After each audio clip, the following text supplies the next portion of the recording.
Disclaimer, I do not claim for any of this to be written by me. This is Prom and Prejudice by Elizabeth Olberg. Chapter 1. It is a truth universally acknowledged that a single girl of a high standing at Longbourn Academy must be in want of a prom date. While the same can probably be said about countless other schools across the country, prom at Longbourn isn't just a rite of passage. It is considered by many, at least those who matter, to be a social event for future members of high society. Longbourn girls don't just go to the mall to get their dresses. No, they boast and couture from designers whose names adore their speed dial.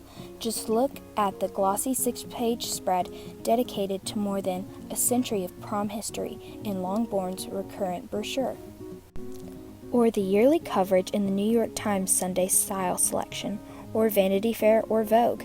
Fashion reporters and photographers flock to the Connecticut campus to scope out the fashion, the excess, the glamour of it all. It is the fashion week for the Silver Spoon set. The tradition started in 1895, the first year Longbourn opened its doors.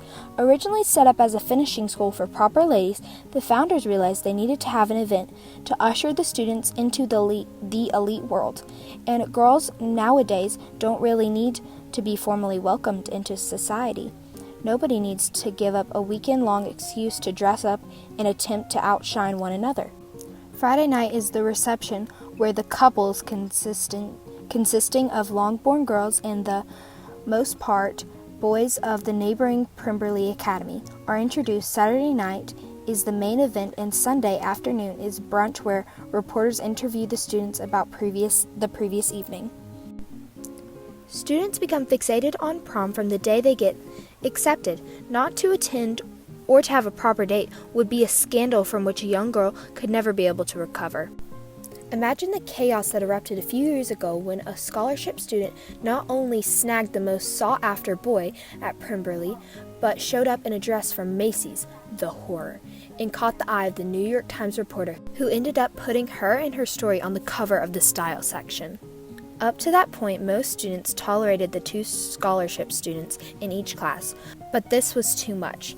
The following year, hazing began. Most scholarship students couldn't last more than 2 years. The program only continued because the Board of Trustees was adamant about diversity of the student body. And by diversity, they meaning having students whose parents didn't earn 7-figure yearly bonuses.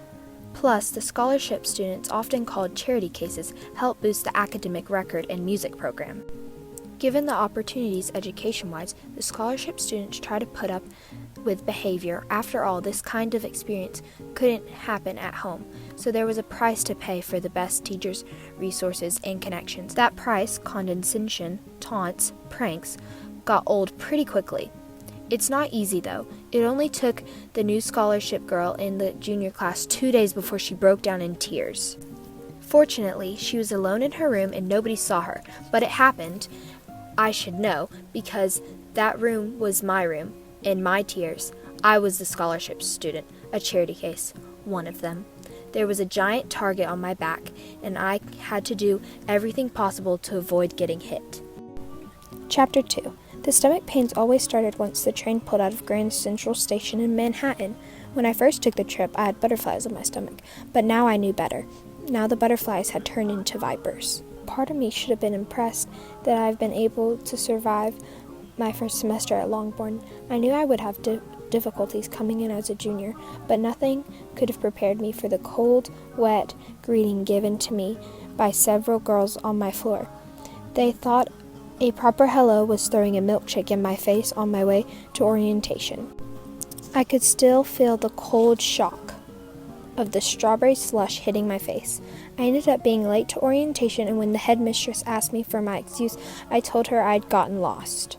I heard snickering throughout the room and wondered how many people had been in on the hazing. Most of the other things they did were subtler, replacing my shampoo with hair removal oil. Luckily, I could smell it before it caused any real damage. Tampering with my razor so I got a nasty cut on my leg. Putting crushed up laxatives in my lemonade mix. I closed my eyes and tried to block out my first week at school. I truly had every intention of coming back from winter break with a positive attitude. I already knew whom to avoid, pretty much everybody except for my roommate Jane and the other charity case in our class, Charlotte. I was doing well in my classes. I'd already established myself as the top pianist on campus, which was really important since I was on a music scholarship. And I had a job that I liked because I was able to interact with somewhat normal people, aka townies. Oh, and I needed the money. It always seemed to come back to the money. And then there was Ella Gardner, my piano teacher. She was one of the most prestigious piano instructors in the country. She was on the board of directors at countless music institutions, and she had a reputation of getting her students into the top music programs upon graduation. She was the reason I came to Longbourn, and she was why I subjected myself to what came along with being a scholarship student. I grasped on the scrapbook my friends back home had made me for Christmas. I flipped through the pages of photos and notes, memories from my former life, the life in which I had a tight circle of friends, one that never made me question whether I belonged. I smiled as I looked through the pages that were filled with photos from many traditions we had started in grade school: Anna's Valentine's Day party, no boys allowed, our Halloween recreations of Grease in my living room, holiday gatherings. Then it came to the final section of the scrapbook, the pages filled with programs of my various recitals and concerts over the years, and photos of my friends gathered around me to celebrate. The very last page had a program from a concert by Claudia Reynolds, the classical pianist that I looked up to, along with a note signed by everyone. To the next Claudia Reynolds, we miss you, but we know you're going to accomplish great things. Don't forget us when you're playing Carnegie Hall. My eyes began to sting with tears. I could never forget my friends, but I had almost forgotten what it was like to have a supportive group of people cheering me on. I closed my eyes and tried to hold on to the memory tightly so it wouldn't slip away. It was amazing how 2 weeks away from campus could give you a false sense of security.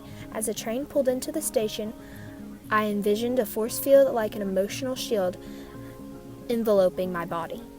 I was smarter, wiser, and I knew better than to let any childish taunts get the best of me. My barrier was up, and there was no way I was going to let anybody in. There was only one person I couldn't wait to see when I got on campus. "Lizzie!" Jane greeted me as I walked into our room. I had visited Jane a few times in Manhattan over the break, since I lived right across from Hudson River in Hoboken, New Jersey. Jane even came to a party one of my friends had back home, and impressed even most critical of my friends with her kind-heartedness. I knew that someone somewhere was looking out for me to have Jane as my roommate. After we caught up, Jane wanted to get down to business. "So we have a very important decision to make." She went over to her closet and pulled out 3 cocktail dresses. "Which one should I wear tonight?" My stomach dropped. Longbourn was hosting an upper-class reception at Pemberley Academy with the official reason to welcome the returning students who had spent last semester abroad. But I had a feeling it was the start of hunting season, the catch being a prom date. "You promised me you would go," Jane reminded me. I know, I tried to sound optimistic, but unfortunately Jane could always see right through me. "Here, try this on." Jane handed me a beautiful black dress. I always had to borrow clothes from her any time we had a formal event. And we had a lot of formal events. I was standing in our room half naked when Jane's younger sister Lydia burst through the door. She didn't believe in knocking or doing anything considerate. After I zipped up the dress, Lydia flounced on my bed and declared, "Is that what you're going to wear?" "Lydia," Jane scolded, "I think Lizzie looks fabulous." I smiled. "You have to think that, Jane. It's your dress."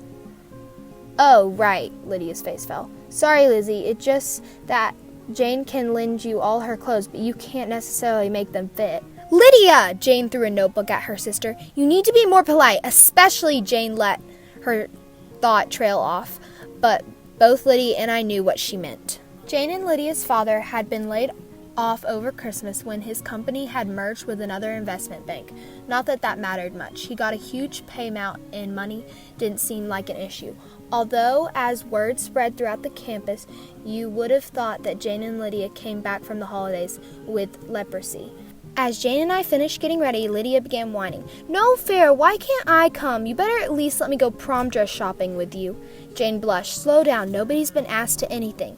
"Yet," Lydia countered. The reception tonight is an opportunity for us to catch up after the holidays. Yeah, especially with a certain someone returning from London. Lydia jumped up on my bed, acting years younger than a freshman student she was, and put her hands on her heart. Oh, Charles Bingley, how I missed you so! She dropped on the bed with an exaggerated sigh. That's it! Jane started shooing Lydia out of the room. Out! We need to finish getting ready. She started nervously adjusting her bracelet. Charles Bingley had spent the previous semester studying abroad in London. Before he left, Jane and Charles started to get close. From what Jane told me, nothing really happened since they knew they were about to be an ocean between them. Jane generally kept her feelings close to the vest, but with Charles' intimate arrival, she had become openly giddy, especially once her sister was out of the room. Oh, Charles Bingley, how I miss you so, Jane called out, laughing. But then she clearly felt that was too much. She examined herself in the mirror and added, I guess there's no reason for me to get my hopes up. He probably emailed with a lot of girls last semester. One of the most wonderful things about Jane, besides her kindness, was that she had absolutely no idea how beautiful she was. She was completely void of vanity. I'm just excited to see him again, she went on. I'm sure he'll have tons of girls fighting over him for prom.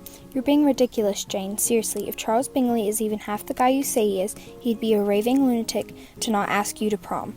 Jane had promised me that Charles was different from the other Pemberley boys I'd met.